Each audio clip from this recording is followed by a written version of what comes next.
were you surprised by Lord Wolfson, you know, a prominent Brexiteer, suddenly turning around and saying the government's immigration policy, it's crippling business?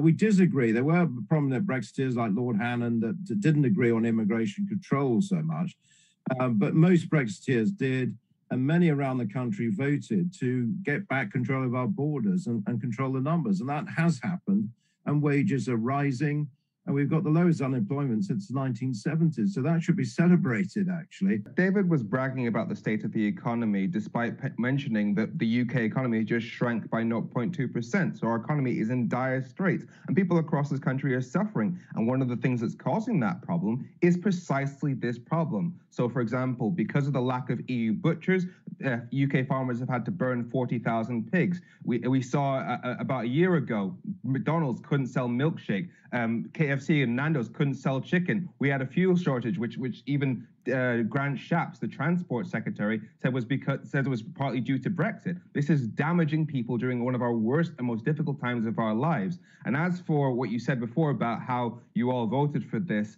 you're kind of making my point. Do you know the moment where I realized that there was nothing democratic about accepting the result of the referendum? It was about 2 days after the referendum when Daniel Hannan, who actually ran the Vote Leave campaign, went on TV and said that he wanted to continue with free movement. So it was at that point that I realized, oh, so the 52% aren't actually going to be pleased by the end outcome. And Lord Wolfson is just another example of it. So not only is it hurting people at one of our most economically difficult times, it's also undemocratic. And we've seen what happened in the pandemic. We've seen that the biggest issue we had was the NHS staff shortages, and the Nuffield Trust, the NHS is reporting that Brexit had a serious impact on their ability to employ people and fill those staffing vacancies, because we saw a 90% drop in EU nursing applications after the referendum.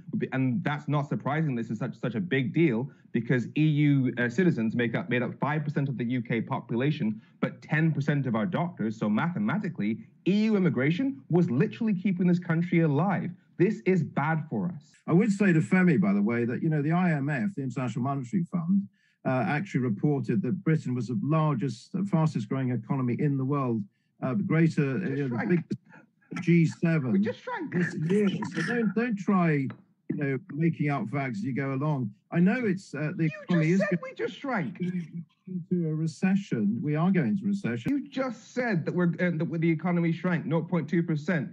And that we're going through a recession. Then you're bragging about us being the fastest growing. We're either growing or we're shrinking. It can't be both. We've seen that the actual economic experts of this government have said that because of Brexit, we've lost £100 billion of our economic productivity. So that is people being poorer. So in terms of all the stuff we're about to hear from the autumn budget about how Rishi Sunak is supposedly going to help people through this poverty crisis, we know that it could be better if it wasn't for the fact that we're still being burdened by all the costs of Brexit. And that's the cost of the damage to businesses. And it's also the fact that we have these huge labour shortages, which is damaging both the NHS and our businesses.